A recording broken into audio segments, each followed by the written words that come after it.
വ്യക്തിയായിരിക്കുമ്പോൾ തന്നെ പ്രസ്ഥാനമായി മാറുന്ന ചിലരുണ്ട്. അപൂർവമായി നമുക്ക് ചുറ്റും സാമൂഹ്യ മാറ്റത്തിനു വേണ്ടി ഒറ്റയാൾ പോരാട്ടം നടത്തുന്നവർ. തിരുവനന്തപുരം കാഞ്ഞിരമ്പാറ മരുതൻകുഴി പാലാഴിയിൽ കുസുമം ആർ പുന്നപ്ര അങ്ങനൊരു പ്രസ്ഥാനമായി മാറിയ വ്യക്തിയാണ്. സ്വകാര്യ അൺഎയ്ഡഡ് മേഖലകളിലെ അസംഘടിത തൊഴിലാളി സ്ത്രീകൾക്ക് വേണ്ടി ഇത്ര കണ്ട് ഒറ്റയാൾ പോരാട്ടം നടത്തി അവകാശങ്ങൾ നേടിക്കൊടുത്ത മറ്റൊരു സ്ത്രീ വേറെ കാണില്ല.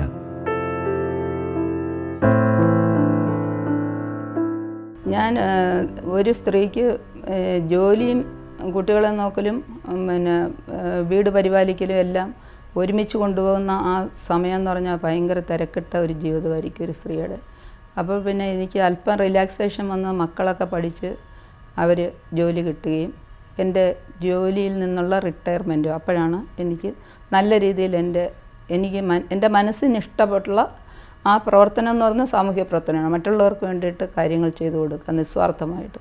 അപ്പോൾ അങ്ങനെ ഞാൻ അതിലേക്ക് വീണ്ടും ഞാൻ ശക്തമായിട്ടുള്ള ഒരു പ്രവർത്തനം നടത്തിയെന്ന് പറഞ്ഞാൽ ഇവിടുത്തെ IT മേഖലയിലെ സ്ത്രീകൾക്ക് വേണ്ടിയിട്ടായിരുന്നു. അതായത് അത് ശരിക്കും അത് എൻ്റെ മനസ്സിൽ വളരെയധികം പ്രയാസം ഉണ്ടാക്കിയ ഒരു സംഭാഷണം ബസ്സിലിരുന്ന് കേട്ടതിൽ നിന്നാണ് ഞാൻ അതിലേക്ക് തിരിഞ്ഞത്. അതായത് ഒരു IT മേഖലയിലുള്ള ഒരു കുട്ടിയെന്ന് എനിക്ക് പറയാൻ പറ്റില്ല, എൻ്റെ മക്കളുടെ പ്രായമുള്ളൂ. മറ്റൊരാളിനോട് അവളുടെ കൂട്ടുകാരിയുടെ തൊട്ടടുത്ത സീറ്റിലിരുന്ന് പറയുന്നു, പ്രസവിക്കുന്നത് ഇത്രയും വലിയ കുറ്റമാണോടി എന്നുള്ളൊരു സംഭാഷണമാണ് ഞാൻ കേൾക്കുന്നത്. ഞാൻ തൊട്ട് പുറകിൽ അവരുടെ പുറകിലിരിപ്പുണ്ട്. അപ്പോൾ ഞാനിത് വളരെയധികം ശ്രദ്ധിച്ച്. അപ്പോൾ അവൾ ചോദിക്കുന്നു, എന്താടി എന്ന് വെച്ചപ്പം പറയുന്നത്, ഞാൻ പ്രസവിച്ച് വന്നപ്പോൾ എനിക്ക് പ്രോജക്റ്റ് തന്നില്ല, എന്നെ ബെഞ്ചിലിരുത്തി. അപ്പം മക്കളിൽ നിന്ന് ഈ ബെഞ്ചിലിരുത്തുക എന്നുള്ള ആ ഒരു വേർഡിൻ്റെ അർത്ഥം എനിക്കറിയാം. IT-യിലെ പിള്ളേരുടെ കോഡ് ഭാഷയാണത്, ബെഞ്ചിലിരുത്തുക എന്ന് വെച്ചാൽ ജോലി ഇല്ലാതെ വെറുതെ ഇരുത്തുക. അപ്പോൾ അങ്ങനെ ഉള്ള ഒരു സംഭാഷണം കേട്ടപ്പോഴാണ് ഞാനത് വളരെയധികം ശ്രദ്ധിച്ചപ്പോഴാണ് മനസ്സിലായത്, പ്രസവിച്ച് ചെന്ന് കഴിഞ്ഞപ്പോൾ ആ കുട്ടിക്ക് പ്രോജക്റ്റ് കൊടുക്കാതെ ബെഞ്ചിലിരുത്തിയെന്ന്. എന്നിട്ട് അപ്പോൾ ഈ സംഭാഷണം അത് കഴിഞ്ഞ് ഞാനിത് ഇതേപോലെയുള്ള IT പിള്ളേർ കൂടുന്നിടത്ത് കോഫി ഷോപ്പിൽ അവിടെ ഇവിടെയൊക്കെ ഞാൻ പോയി. എൻ്റെ റിട്ടയർമെൻറ്റ് കഴിഞ്ഞിട്ടാണ്, എനിക്ക് സമയം ഇഷ്ടം പോലെ കിട്ടി. മോള് അപ്പോഴേക്കും ജോലിക്കായി, മോൻ്റെ പഠിത്തം തീർന്നു, അവൻ്റെ ജോലിയിലേക്ക് പ്രവേശിച്ചു. അപ്പോൾ അങ്ങനെ വന്നപ്പം ഞാൻ പിന്നെ ഇന്നലെ ഇതെൻ്റെ കാര്യം തിരക്കെയാണ് പിന്നെ ഞാൻ നടക്കുന്നത്. അന്നേരം ഞാൻ പലരോടും നോക്കുമ്പോൾ ഇവർ കല്യാണം കഴിച്ചിട്ട് കുട്ടികളില്ലാത്തവരുണ്ട്, കുട്ടികൾ വേണ്ടാന്ന് വെച്ചിരിക്കുന്നവരുമുണ്ട്. പിന്നെ ചോദിക്കുമ്പോൾ പറയുന്ന കുഞ്ഞുങ്ങളെ വളർത്താനായിട്ട് ഇവിടുത്തെ സമയത്തിന് നമുക്ക് പറ്റത്തില്ല ആൻറ്റി, അതുകൊണ്ടാണെന്ന് പറയും. അപ്പോൾ അന്നേരം ഞാൻ ചോദിച്ചു, നിങ്ങളുടെ നിയമം ഏതാണ്? കാരണം ഞങ്ങൾക്കൊക്കെ ഉള്ള നിയമമാണോ എന്നറിയാനാണ് ചോദിച്ചത്. കാരണം ഞങ്ങൾ ഇവരുടെ പോലെ തന്നെ കമ്പനിയാണ്, കെൽട്രോൺ എന്ന് പറയുന്ന പൊതുമേഖലാ സ്ഥാപനമാണ്, അതൊരു കമ്പനിയാണ്. ഞാൻ ആ കമ്പനിയിലാണ് വർക്ക് ചെയ്തത്. കാരണം മറ്റുള്ള ഓഫീസിനെ പോലെയല്ല, 8 മണിയാകുമ്പം ബസ് വരും. ബസ് വന്ന് ഞങ്ങൾക്ക് സ്റ്റോപ്പിൽ നിന്ന് കയറി കഴിഞ്ഞാൽ 8:30 അവിടെ പഞ്ച് ചെയ്ത് അകത്ത് കയറിയാൽ ഞങ്ങൾക്ക് പിന്നെ 12:30 ആകുമ്പോൾ ഞങ്ങളുടെ ലഞ്ച് ബ്രേക്ക്, 3/4 മണിക്കൂർ ലഞ്ച് ബ്രേക്ക് ഉണ്ട്. അത് കഴിഞ്ഞിട്ട് വീണ്ടും ഞങ്ങൾ ജോലിയിൽ പ്രവേശിച്ചാൽ 4:30 ആകുമ്പോൾ ഞങ്ങൾക്ക് ഔട്ട് പഞ്ച് ചെയ്ത് വീട്ടിൽ പോരാം. എന്ന് പറഞ്ഞാൽ ആകപ്പാടെ ഞങ്ങൾക്ക് 8 മണിക്കൂർ ജോലി ചെയ്താൽ മതി, ഇൻക്ലൂഡിങ് ലഞ്ച് ബ്രേക്ക്. അപ്പോൾ അങ്ങനെയാണോ എന്നറിയാനായിട്ട് ഞാൻ പലരോടും ചോദിച്ചപ്പോഴും അവർ പറയുന്നത് അവർക്ക് തന്നെ അറിയത്തില്ല, ഏത് നിയമമാണെന്ന് അവർക്ക് തന്നെ അറിയത്തില്ല. അതാണ് ഏറ്റവും പരിതാപകരമായിട്ടുണ്ടാകുന്ന അവസ്ഥ. അവരുടെ നിയമങ്ങൾ അവർക്ക് അർഹതപ്പെട്ടതൊന്നും അവർക്ക് അറിയത്തില്ലെന്നുള്ളതാണ്. IT മേഖലകളിൽ ജോലി ചെയ്യുന്ന അമ്മമാരുടെ അവസ്ഥ കുസുമത്തെ ആഴത്തിൽ സ്വാധീനിച്ചുകൊണ്ടിരുന്നു. ഇവർക്കായി എന്തെങ്കിലും ചെയ്യണമെന്ന ചിന്ത ഒരു നിയമ പോരാട്ടത്തിലേക്ക് കുസുമത്തെ നയിച്ചു. ഇന്ത്യയിലെ അസംഘടിത മേഖലയിൽ ജോലി ചെയ്യുന്ന സ്ത്രീകളുടെ ജീവിതത്തിൽ അഭൂതപൂർവമായ സ്വാധീനം ചെലുത്തിയ ഒന്നായി അത് മാറി. അങ്ങനെ ഞാൻ പിന്നെ ചെയ്തത് ഇവരുടെ നിയമം അറിയാനായിട്ട് ലേബർ കമ്മീഷണറുടെ ഓഫീസിൽ പോകുമായിരുന്നു. അവിടെയാണല്ലോ എല്ലാ കമ്പനികളുടെയും നിയമങ്ങൾ, പൊതുമേഖലാ സ്ഥാപനങ്ങളുടെയും സ്വകാര്യ മേഖലയിലെ അസംഘടിത മേഖല എല്ലാ നിയമങ്ങളും അവിടെ ചെന്നാൽ അറിയാം. ഇവരുടെ ഭാഗ്യമോ എൻ്റെ ഭാഗ്യമോ എന്നറിയത്തില്ല, അവരുടെ ഭാഗ്യം എന്നാണ് ഞാൻ വിചാരിക്കുന്നത്. കാരണം ഞാനൊരു നിമിത്തമാണ്. അവിടെ ചെന്നപ്പോൾ ലേബർ കമ്മീഷണറുടെ അന്ന് ആക്ടിങ് ആയിട്ട് ഉള്ള ആളായിരുന്നു. അതായത് IAS ലീവിലായിരുന്നു ആ 3 മാസം അദ്ദേഹം ആക്ടിങ് ലേബർ കമ്മീഷണറായിരുന്നു. ഇപ്പോൾ എനിക്ക് അദ്ദേഹത്തിൻ്റെ പേരും അറിയാം, GL മുരളീധരൻ എന്ന് പറഞ്ഞ ആളായിരുന്നു. അദ്ദേഹത്തിൻ്റെ അടുത്ത് ചെന്നപ്പോൾ അദ്ദേഹം ചോദിച്ചു, എന്ത് പറ്റി മാഡം, റിട്ടയർമെൻറ്റിൽ എന്തെങ്കിലും പ്രശ്നമുണ്ടോ? സാധാരണ ഈ ഗ്രാറ്റുവിറ്റി അത് ഇതൊക്കെ നേരാവണ്ണം കൊടുക്കാതിരിക്കുകയാണെങ്കിൽ നമ്മൾ ലേബർ DLC ഒക്കെയാണ് സമീപിക്കുന്നത്. അപ്പോൾ ഞാൻ പറഞ്ഞു, അതൊന്നുമല്ല സാറേ, ഞാനൊരു എഴുത്തുകാരിയാണ്. അപ്പോൾ അപ്പോഴേക്കും ഞാൻ എഴുതി തെളിഞ്ഞു. 2009 തൊട്ട് ഞാൻ എൻ്റെ ആർട്ടിക്കിളും കഥകളും ഒക്കെ പബ്ലിഷ് ചെയ്തു വന്നു തുടങ്ങി. അപ്പോൾ ഏകദേശം നല്ലൊരു എഴുത്തുകാരി എന്നുള്ള ഒരു ലേബൽ എനിക്ക് കിട്ടി. കാരണം പേപ്പറിലൊക്കെ എൻ്റെ ആർട്ടിക്കിൾ പബ്ലിഷ് ചെയ്തു തുടങ്ങി. അന്നേരം ഞാൻ പറഞ്ഞു, ഇങ്ങനെ ഞാനൊരു എഴുത്തുകാരിയാണ്, ഇങ്ങനെ കുസുമാർ പുന്നപ്ര എന്ന് പറഞ്ഞ പേരിലാണ് എഴുതുന്നത്. അപ്പം അതിൻ്റെ ഇവരുടെ എന്തുവാണെന്ന് എനിക്കൊന്ന് മനസ്സിലാക്കാൻ വേണ്ടിയിട്ട് വന്നതാണ്. എനിക്കതൊരു ആർട്ടിക്കിൾ എഴുതാൻ തന്നെയാണെന്ന് പറഞ്ഞു. അപ്പോഴാണ് അറിഞ്ഞത്. അപ്പോൾ അദ്ദേഹം അന്ന് പറഞ്ഞ എൻ്റെ അടുത്ത്, എൻ്റെ പേര് മാഡം ദയവ് ചെയ്ത് പറയരുത്, കാരണം എൻ്റെ ജോലിയെ ബാധിക്കുന്നത്. പക്ഷേ ഞാനെല്ലാം പറഞ്ഞുതരാം. നിങ്ങൾക്കുള്ള അതേ നിയമങ്ങൾ തന്നെയാണ് IT കമ്പനികൾക്ക്. അപ്പോൾ ഞങ്ങളുടെ നിയമങ്ങൾ എന്ന് പറഞ്ഞാൽ ഞങ്ങൾക്ക് 8 മണിക്കൂർ വർക്കിംഗ് ടൈം, അതിൽ ഇൻക്ലൂഡിങ് ലഞ്ച് ബ്രേക്ക്, പിന്നെ കുഞ്ഞുങ്ങളെ നോക്കാൻ അകത്ത് നല്ല 1-ാം തരം ഡേ കെയർ. അപ്പോൾ അതും ഞങ്ങളുടെ മെറ്റേണിറ്റിയിലുള്ളതാണ്. 1961 മെറ്റേണിറ്റി ആക്റ്റിലെ 11-ാം വകുപ്പെന്ന് പറയുന്നത് കുഞ്ഞുങ്ങൾക്ക് അകത്ത് ഡേ കെയർ കൊടുക്കുകയും അമ്മമാർക്ക് 2 നഴ്സിംഗ് ബ്രേക്ക് കൊടുക്കുകയും ചെയ്യുന്നത്. നഴ്സിംഗ് ബ്രേക്ക് എന്ന് പറഞ്ഞാൽ ഈ കുഞ്ഞുങ്ങൾക്ക് പാല് കുടിക്കാനുള്ള അവസരമാണത്. അപ്പോൾ അവിടെയുള്ള സ്ത്രീകളെല്ലാം പ്രസവിച്ച് കഴിഞ്ഞ് അന്ന് 84 ദിവസമേ ഉള്ളൂ. അത് കഴിഞ്ഞ് കുഞ്ഞുങ്ങളെ ആയിട്ട് വരും. ലീവൊന്നും എക്സ്റ്റെൻഡ് ചെയ്ത് എടുക്കത്തില്ല. കാരണം നല്ല സൗകര്യമായിട്ട് അന്ന് ഈ ഡേ കെയർ ഉണ്ട്. അവിടെ 2 ആയമാരും ഉണ്ട്. ഞങ്ങളുടെ കൺവെട്ടത്ത് തന്നെ, കോംപ്ലക്സിനകത്ത് തന്നെ. അപ്പോൾ ദീർഘവീക്ഷണമുള്ള ഞങ്ങളുടെ MD KPP നമ്പ്യാർ സാറ് അന്നേ സ്ത്രീകൾക്ക് ജോലി കൊടുക്കാനും, സ്ത്രീകളെയാണ് കൂടുതലും എടുത്തിരിക്കുന്നത്. ക്യാമ്പസ് എല്ലാ കോളേജുകളിലും ചെന്ന് ക്യാമ്പസ് റിക്രൂട്ട്മെൻറ്റാണ്. ഇന്നിപ്പോൾ IT മേഖലയിൽ സ്ത്രീകളെ എടുക്കുന്നത് പോലെ ക്യാമ്പസ് റിക്രൂട്ട്മെൻറ്റ് നടത്തി എടുക്കുമായിരുന്നു. കെൽട്രോണിലേക്കും ഇപ്പോഴും സ്ത്രീകളാണ് കൂടുതലും തോന്നുന്നു അവിടെ. അതായത് അപ്പോഴും അവർ കല്യാണം കഴിക്കുമെന്നും അവർക്ക് കുഞ്ഞുങ്ങളുണ്ടാകുമെന്നും ആ കുഞ്ഞുങ്ങളുണ്ടാകുന്ന കാരണത്താൽ അവരുടെ ജോലി നഷ്ടപ്പെടരുതെന്നും ഒക്കെ ദീർഘവീക്ഷണമുള്ള ആ മഹാൻ ചെയ്ത് അന്നേരമാണ് എനിക്ക് മനസ്സിലാകുന്നത് എത്ര മുൻകൂട്ടി ആണ് കാര്യങ്ങളെല്ലാം മനസ്സിലാക്കിക്കൊണ്ട് ജോലി ചെയ്യാനുള്ള സൗകര്യം ഉണ്ടാക്കിക്കൊടുത്തത്. അപ്പം ഞങ്ങളുടെ അതേ നിയമം 1961 മെറ്റേണിറ്റി ബെനിഫിറ്റ് ആക്ടിൻ്റെ 11-ാം വകുപ്പ് എന്ന് പറയുന്നത് ഇതാണ്. നല്ല 1-ാം തരം നിയമം. 2 ഡേ കെയർ അകത്ത് കൊടുക്കേണ്ടതാണ്. പക്ഷേ അതൊന്നും ഇവിടെ മെറ്റേണിറ്റി ലീവ് പോലും കൊടുക്കുന്നില്ല, ഡേ കെയർ ബില്ലൊന്നുമില്ല. അങ്ങനെ വന്ന് ഞാൻ 2014 മെയ് 30 ആർട്ടിക്കിൾ പബ്ലിഷ് ചെയ്ത് അത് ഇവിടുത്തെ മാതൃഭൂമിയുടെ എഡിറ്റോറിയൽ പേജിലാണ് പ്രസവിക്കാനും പാല് കൂട്ടാനും അനുവദിക്കണമെന്ന് പറഞ്ഞൊരു ആർട്ടിക്കിൾ എഴുതി. അത് ഞാൻ എൻ്റെ പിറ്റേന്ന് തന്നെ അത് എഡിറ്റോറിയൽ പേജ് കയറ്റാനും അന്ന് കുറേ പാടുപെട്ട്. കാരണം എന്നെപ്പോലെ ഒരു സാമൂഹ്യ പ്രവർത്തകൻ അവിടുത്തെ റിട്ടയർഡായ ഒരു മാനേജർ പിടിച്ചിട്ടാണ്, അദ്ദേഹമാണ് കമ്പോസിങ്ങിൽ കൊണ്ടുവന്ന് കൊടുത്തത്. അത് പിറ്റേ ദിവസത്തെ പേപ്പറിൽ വരുത്തി. അതിന് ഒരുപാട് വായനക്കാരുടെ പ്രതികരണമൊക്കെ ആയിരുന്നു. ചാക്ക് കണക്കിന് കിട്ടിയെന്നാണ് ഞാൻ അറിഞ്ഞത്. കാരണം അത് കഴിഞ്ഞിട്ട് ലെറ്റർ ടു എഡിറ്ററിൽ ഒരുപാട് പേരുടെ അഭിപ്രായം ഇതിനെപ്പറ്റി വന്നു. പിന്നെ മനുഷ്യാവശ്യ കമ്മീഷൻ, പിന്നെ കയറി ഇറങ്ങൽ, ഇത് ഫോളോ അപ്പ് അല്ലേ ഏറ്റവും കൂടുതൽ ഫോളോ അപ്പ് ചെയ്യുന്നത്. ഞാനത് ഈ 7 വർഷത്തെ എൻ്റെ 3 നിയമങ്ങൾ ഉണ്ടാക്കിയത് എനിക്ക് ഇത്രയും ചെറിയ സമയത്തിലൊന്നും അത് പറയാൻ പറ്റത്തില്ലെന്ന് വെച്ചാൽ അതുപോലെയുള്ള ഒരു പ്രവർത്തനമായിരുന്നു. പക്ഷേ എല്ലാ ആൾക്കാരും സഹായിച്ചു എന്ന് പറയാതിരിക്കാൻ പറ്റത്തില്ല. കാരണം സമൂഹത്തിൽ നിന്നും ഉദ്യോഗസ്ഥരായിട്ടും പ്രത്യേകിച്ചും ലേബർ കമ്മീഷണറുടെ അവിടെ നിന്നുള്ള ഉദ്യോഗസ്ഥർ ഒരുപാട് എന്നെ സഹായിച്ചു. അവരുടെ എല്ലാവരുടെയും സപ്പോർട്ട്. ഇന്ന് സെക്രട്ടേറിയറ്റിൽ നിന്ന് അന്ന് ഉമ്മൻചാണ്ടി സർക്കാരിൻ്റെ സമയമായിരുന്നു. അവിടെ നിന്നും അവർക്ക് എല്ലാവർക്കും ഇത് മാറ്റണമെന്നുള്ള ഒരു ബോധം വന്നപ്പോഴേക്ക്.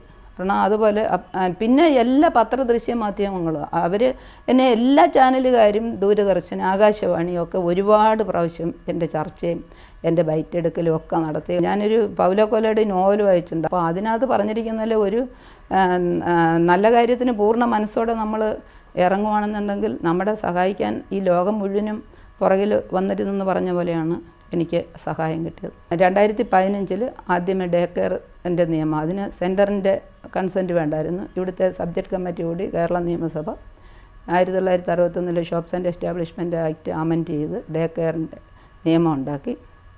അത് കഴിഞ്ഞിട്ട് പിന്നെ 1948 ESA അമെൻഡ് ചെയ്ത് 1961 മെറ്റേണിറ്റി അമെൻഡ് ചെയ്യാൻ വേണ്ടിയിട്ട് ESA ഇത് രണ്ടും ഇവിടുത്തെ നിയമസഭ പാസ്സാക്കി അത് റെക്കമെൻഡ് ചെയ്ത് സെൻറ്ററിലേക്ക് അയച്ചു. അതായത് 1948 ESA അമെൻഡ് ചെയ്തില്ലെങ്കിൽ ഇവിടെ ഗർഭിണിയാകുന്ന ഒരു സ്ത്രീയെ അവരെടുത്ത് അടുത്ത സ്റ്റേറ്റിലേക്ക് അടിക്കും. കാരണം എല്ലായിടും പ്രധാനപ്പെട്ട IT കമ്പനികളൊക്കെ എല്ലാ സ്റ്റേറ്റിലും ഉണ്ട്. അങ്ങനെ വരാതിരിക്കാൻ 1948 ESA അമെൻഡ് ചെയ്ത് 1961 മെറ്റേണിറ്റി ലീവ് അമെൻഡ് ചെയ്ത് അത് രാജ്യസഭ പാസ്സാക്കി 1 വർഷം ഇട്ടിരുന്നു. പിന്നെ 2016 അപ്പോഴും എന്നെ സഹായിച്ചത് ആൾ ഇന്ത്യ റേഡിയോ ആയിരുന്നു.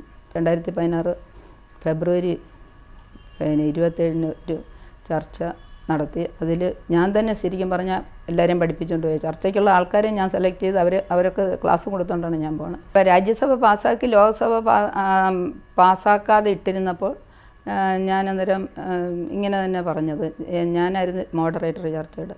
ഞാൻ പറഞ്ഞു, ബേട്ടി പഠാവോ ബേട്ടി ബച്ചാവോ എന്ന് പറയുന്ന പ്രൈം മിനിസ്റ്റർ പോലും 1 വർഷമായിട്ടും ഈ രാജ്യസഭ പാസ്സാക്കിയിട്ടിരിക്കുന്ന ഈ നിയമം ലോക്സഭ പാസ്സാക്കാതെ ഇട്ടിരിക്കുകയാണല്ലോ എന്ന് പറഞ്ഞ്, ശരിക്കും പറഞ്ഞാൽ ആ ചർച്ച വളരെയധികം ശ്രദ്ധിക്കപ്പെട്ടു എന്നാണ് പിന്നീട് ഞാൻ മനസ്സിലാക്കിയത്.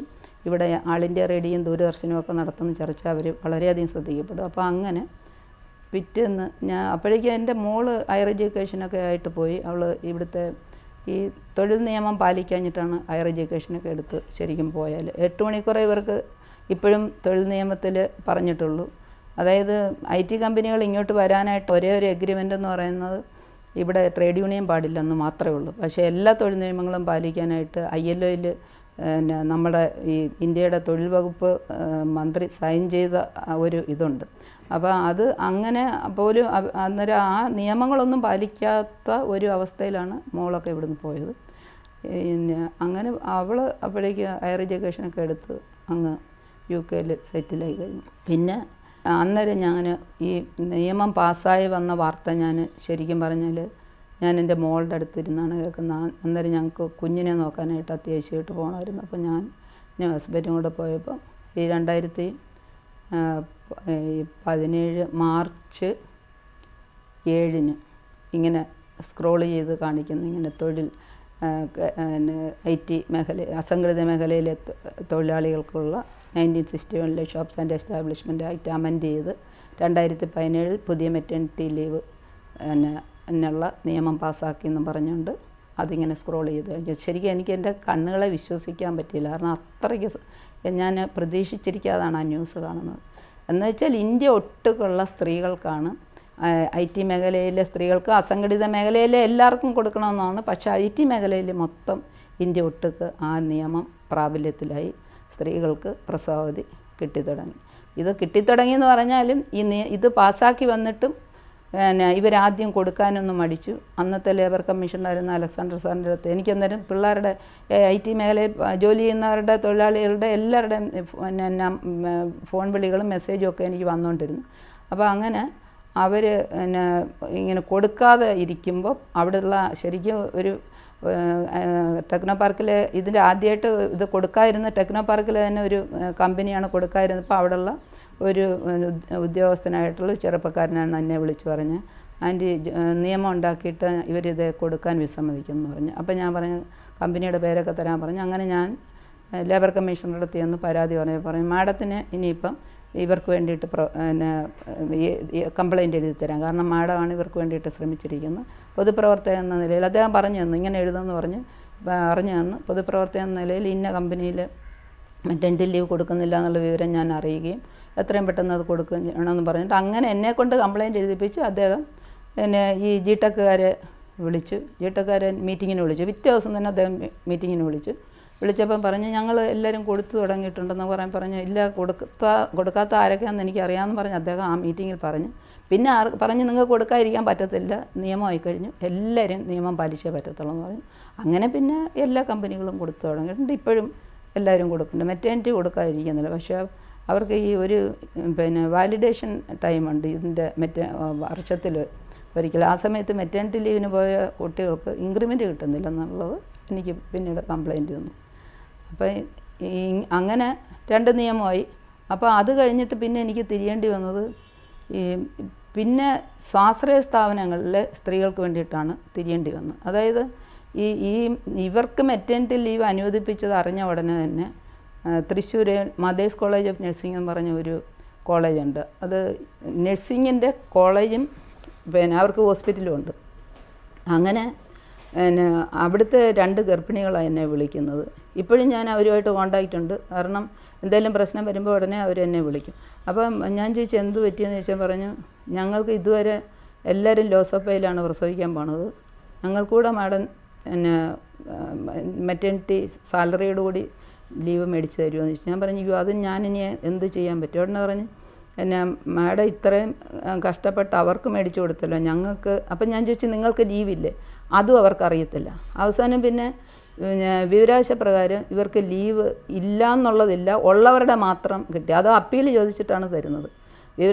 ആദ്യത്തെ വിവരാവകാശത്തിനും തന്നില്ല, അപ്പീൽ ചോദിച്ചിട്ടാണ് തരുന്നത്. തന്നപ്പം ഇവർക്ക് മെറ്റേണിറ്റിക്ക് ലീവില്ല എന്നുള്ളത് എനിക്ക് മനസ്സിലായി. അതായത് ഇവർക്കൊരു നിയമമേ ഇല്ല.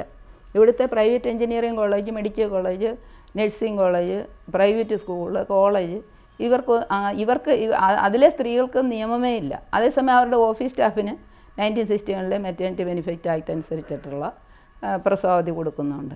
പിന്നെ അവർക്ക് വേണ്ടിയിട്ട് എനിക്ക് ഇറങ്ങിത്തിരിക്കേണ്ടി വന്നു.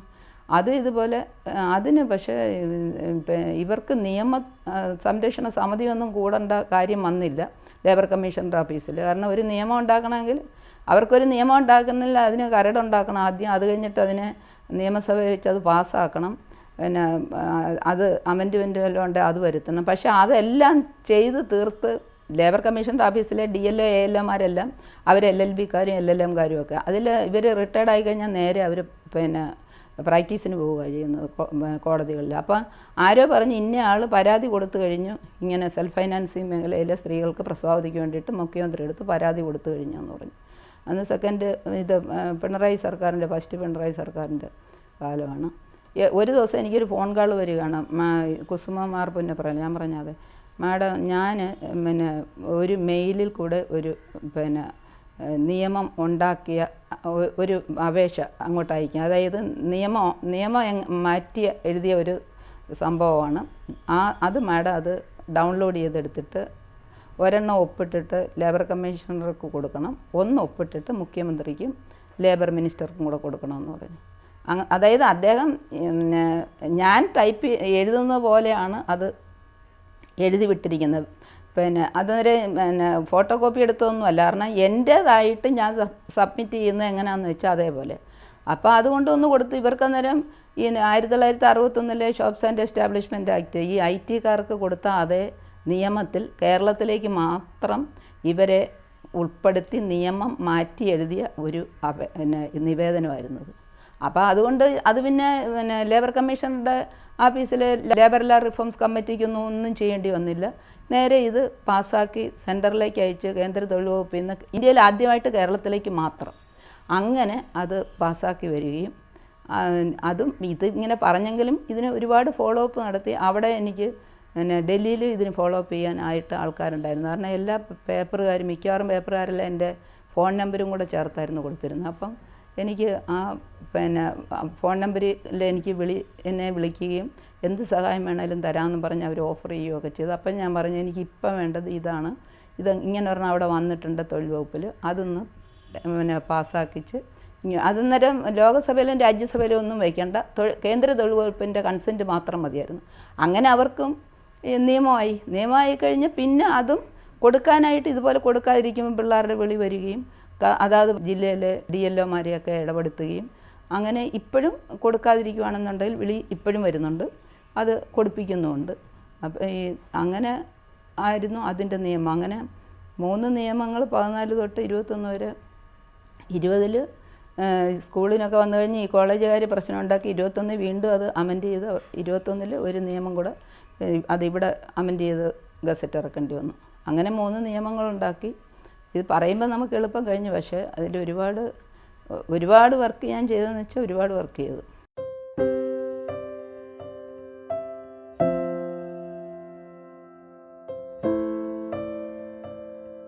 പിന്നെ ഇത് സക്സസ് ആകുമോ എന്ന് ചോദിച്ചാൽ അതെനിക്ക് സംശയമായിരുന്നു. ഞാൻ ഒറ്റയ്ക്ക് ഇറങ്ങി തിരിച്ചാൽ പിന്നെ ഞാൻ മനുഷ്യാവകാശ കമ്മീഷനിൽ മൂവ് ചെയ്തപ്പം പിന്നെ അവിടുന്ന് ഞാൻ വിക്റ്റിം അല്ലാഞ്ഞിട്ടൂടെ അവർക്കിത് നേരെയാക്കണമെന്നുണ്ടായിരുന്നു. അന്നത്തെ രജിസ്ട്രാർ എന്ന് പറഞ്ഞാൽ ലാ ഓഫീസറായിട്ടിരുന്നവരെ രജിസ്ട്രാറാക്കി മനുഷ്യാവകാശ കമ്മീഷനിലേക്ക് വിട്ടതായിരുന്നു, ഒരു ഭാഗീരഥി ദേവി എന്ന് പറഞ്ഞ്. അവരും കോശി സാറും കൂടെ ആയിരുന്നു. കോശി സാറാണ് ജഡ്ജി. അപ്പോൾ അവർ രണ്ടുപേരും കൂടെ ആലോചിച്ചിട്ടാണ് ഞാൻ വിക്റ്റിം അല്ലാഞ്ഞിട്ടൂടെ എനിക്ക് അനുകൂലമായിട്ടുള്ള ഉത്തരവിട്ട്. എന്നിട്ട് മാഡം എന്നെ മാറ്റി ഉത്തരവ് എനിക്ക് അനുകൂലമായിട്ട് ഇട്ട് കഴിഞ്ഞ് ഞാൻ അത് കഴിഞ്ഞ് ഒരു ദിവസം അവിടെ ചെന്നപ്പം എന്നെ മാറ്റി നിർത്തിയിട്ട് പറഞ്ഞു, 3 രാഷ്ട്രീയ കക്ഷികളും കുസുമത്തിനെ ക്യാൻവാസ് ചെയ്യാൻ വരും. അവരാരും കുസുമത്തിനെ സഹായിക്കാൻ വരുന്നവരാണെന്ന് ധരിക്കേണ്ട. ഇതിൻ്റെ പിന്നിൽ വൻ ശക്തികളാണ്. അതുകൊണ്ട് അവർ ആരുടെയും പിടിയിൽ വീഴരുത്. വലിയ വലിയ ഓഫറുമായിട്ടായിരിക്കും വരുന്നതെന്ന് പറയുന്നു. അത് വളരെ വാസ്തവമായിരുന്നു. അത്രയും ഞാൻ ചിന്തിച്ചിട്ടില്ലായിരുന്നു. അത് വളരെ വാസ്തവമായിരുന്നു. പക്ഷേ ഇവർ ഓരോരുത്തരും സമീപിച്ചപ്പോഴും മാഡത്തിൻ്റെ വാക്കുകൾ എൻ്റെ ചെവിയിലുണ്ടായിരുന്നു. കാരണം അവരവരുടേതായിട്ട് ആക്കി മാറ്റാൻ എന്നെ ശ്രമിച്ചു. പക്ഷേ ഞാൻ അതിന് പിടികൊടുത്തില്ല. അതിന് എനിക്ക് തോന്നുന്നു ചിലപ്പോൾ അവർക്കെല്ലാം എന്നോട് വിരോധം കാണുമായിരിക്കും. പലരും പറഞ്ഞത് നിങ്ങളെപ്പോലുള്ള ഒരു സ്ത്രീയെ ഇത്രയും ആക്റ്റീവായിട്ടിരിക്കുന്ന ആളിനെ ഞങ്ങളുടെ ഇതിൽ പാർട്ടി ചേർക്കാൻ അതേ ഉള്ളൂ ഞങ്ങൾക്ക്. പക്ഷേ അല്ലാതെ വലിയ ഓഫർ വരെ എനിക്ക് വന്നു. അതെന്ന് വെച്ചാൽ ഒരു രാഷ്ട്രീയ കക്ഷി എന്നെ ആ വർഷം 2016 ILOയിൽ വിടാൻ അവർ നോമിനേറ്റ് ചെയ്ത് ചെയ്യാൻ പോവുകയാണെന്ന് വരെ പറഞ്ഞു. പക്ഷേ ഞാൻ പറഞ്ഞു എനിക്ക് താല്പര്യമില്ല, എനിക്കതിനുള്ള ഒരു കഴിവൊന്നുമില്ല, ഇങ്ങനെയൊക്കെ നിന്ന് പ്രവർത്തിക്കാനേ എനിക്ക് കഴിവുള്ളെന്ന് പറഞ്ഞു. അപ്പോൾ അങ്ങനെ ഞാൻ വഴുതി മാറുമായിരുന്നു. ഇപ്പോഴും വേണമെങ്കിൽ അവരിലേക്ക് ഒട്ടിക്കഴിഞ്ഞാൽ പിന്നെ ഏത് രാഷ്ട്രീയ കക്ഷിയിലും ഞാൻ അങ്ങനെ മനസ്സിലാക്കിയിരിക്കുന്നത്, ഏത് രാഷ്ട്രീയ കക്ഷിയിൽ നമ്മൾ ചേർന്നാലും പിന്നെ അവർ പറയുന്നതനുസരിച്ച് നമുക്ക് മൂവ് ചെയ്യാൻ പറ്റത്തുള്ളൂ. എപ്പോഴും ഞാൻ ഇവിടുത്തെ സിസ്റ്റത്തിനെതിരായിട്ടാണ് പ്രവർത്തിക്കുന്നത്. ഇപ്പോഴും അതെ, എനിക്ക് സ്വാതന്ത്ര്യമായിട്ട് ചെന്ന് സെക്രട്ടേറിയറ്റിൽ ചെന്ന് അവിടെ അണ്ടർ സെക്രട്ടറി അഡീഷണൽ സെക്രട്ടറി അടുത്തൊക്കെ എൻ്റെ ഫയൽ മൂവ് ചെയ്യാതെ കിടക്കുമ്പോൾ ഞാൻ റാഷായിട്ട് സംസാരിച്ചിട്ടുണ്ട്.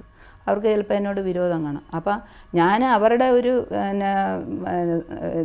പാർട്ടി മെമ്പർഷിപ്പിലുള്ള ഇവിടുത്തെ ഗവൺമെൻറ്റിൻ്റെ മെമ്പർഷിപ്പുള്ള ആളാണ്, എനിക്കങ്ങനെ സംസാരിക്കാൻ പറ്റത്തില്ല. ഈ അടുത്തിടയിൽ ഈ ഹോം നേഴ്സിൻ്റെ ഫയൽ അവിടെ ഉഴപ്പിയിട്ടിരിക്കുന്നതുകൊണ്ടാണ് ഞാൻ അടുത്തൊരു പരാതി എഴുതി എങ്ങനെ അത് മാറ്റിയെടുക്കാമെന്നുള്ളത് ചൂണ്ടിക്കാട്ടിയാണ് ഞാൻ കൊടുത്തിരിക്കുന്നത്. ട്രെയിനിങ് കൊടുക്കാൻ ഇവിടെ സംവിധാനമുണ്ട് സെൻട്രൽ ഗവൺമെൻറ്റിൻ്റെ ഫ്രീ ആയിട്ട്. അപ്പോൾ അത് ചൂണ്ടിക്കാട്ടി ഞാൻ ചെന്ന് മുഖ്യമന്ത്രിയെ കാണാഞ്ഞിട്ട് പൊളിറ്റിക്കൽ സെക്രട്ടറിയാണ് കണ്ടത്. അദ്ദേഹത്തിനോട് ഞാൻ എൻ്റെ രോഷം മുഴുവനും ഞാൻ പ്രകടിപ്പിച്ചു. ഞാൻ പറഞ്ഞു ഇതാണോ ചെയ്യേണ്ടത്, വിദേശ മലയാളികൾക്ക് വേണ്ടിയിട്ട് എല്ലാം ചെയ്യുന്ന മുഖ്യമന്ത്രി ഇങ്ങനെയാണോ പെരുമാറേണ്ടത്? കാരണം ഞാൻ 4 വർഷമായിട്ട് നടക്കാൻ ഞാനൊരു വിദേശ മലയാളിയുടെ അമ്മയാണെന്ന് പറഞ്ഞു. ഞങ്ങൾക്ക് വേണ്ടിയിട്ടാണ് ഈ ഒരു കാര്യത്തിന് ഞാൻ ഇറങ്ങിയിരിക്കുന്നത്. ഏജ് എന്നെ സംബന്ധിച്ചിടത്തോളം ഒരു ബാരിയറല്ല. കാരണം അത് പറഞ്ഞ് ആരും രക്ഷപ്പെടാമെന്ന് നോക്കണ്ട, എല്ലാവർക്കും ഇത് ചെയ്യാൻ പറ്റുന്നതാണ്. കാരണം ഇപ്പോഴും ശരിക്കും പറഞ്ഞാൽ ഈ ഇൻ്റർവ്യൂ കണ്ടിട്ട് എൻ്റെ ഏജിലുള്ള ഞാൻ ചെറിയ കുട്ടിയല്ല, എനിക്ക് എൻ്റെ ഏജ് തുറന്നു പറയാനും മടിയില്ല. ഞാൻ 69 കഴിഞ്ഞ് 70ലേക്ക് കാല് പ്രവേശിച്ചിരിക്കുന്ന ആളാണ്. പക്ഷേ എൻ്റെ അമ്മയൊക്കെ ശരിക്കും അമ്മ 100 വയസ്സ് വരെ ജീവിച്ചിരുന്നതിൽ അമ്മയെക്കൊണ്ടാകുന്ന സമയം വരെ അമ്മ മറ്റുള്ളവർക്ക് വേണ്ടിയിട്ട് പ്രവർത്തിച്ചിരുന്നു. ഒരു തരത്തിലില്ലെങ്കിൽ വേറൊരു തരത്തിൽ. അങ്ങനെ ഈ ഏജ് ഉണ്ടെന്ന് പറഞ്ഞ് ആരും രക്ഷപ്പെട്ട് എനിക്ക് വയസ്സായി എന്ന് പറഞ്ഞ് ആരും പിന്നോട്ട് നീങ്ങണ്ട. നിങ്ങൾക്ക് ഈ ഏജിലുള്ളവർക്ക് ഇനിയും സമയമുണ്ട്, വേറെ ഒന്നും വേണ്ട. പ്രവർത്തിക്കാനുള്ള ഒരു മനസ്സും ഒരു തുണ്ട് പേപ്പറും ഒരു പേനയും മാത്രം മതി നമുക്ക് പരാതി കൊടുക്കാൻ. എങ്ങനെ വേണേലും നമുക്ക് മൂവ് ചെയ്യുക. കാരണം ഇതൊരു ജനാധിപത്യ രാഷ്ട്രമാണ്. അപ്പോൾ അതുകൊണ്ട് നമുക്ക് നമ്മളുടേതായിട്ടുള്ള സ്വാതന്ത്ര്യമുണ്ട്. പക്ഷേ ഒരു കാര്യം ഞാൻ പറയാം, ഏതെങ്കിലും രാഷ്ട്രീയ കക്ഷിയിൽ നിങ്ങൾ മെമ്പറായാൽ പിന്നെ അവർ പറയുന്ന കണക്കെ നിങ്ങൾക്ക് ചെയ്യാൻ പറ്റത്തുള്ളൂ. അത് എനിക്ക് ആ പോളിസിയാണ്. ഞാൻ ഒരു രാഷ്ട്രീയ കക്ഷിയിലും മെമ്പറല്ല. അതുകൊണ്ട് എനിക്ക് സ്വതന്ത്രമായിട്ട് എൻ്റെ വഴിക്കനുസരിച്ച് എനിക്ക് നീങ്ങാം. എൻ്റെ മനസ്സിലെന്താണ് അനീതി എന്ന് തോന്നുന്നത് അതിന് എനിക്ക് എതിരെ പോരാടാൻ പറ്റും.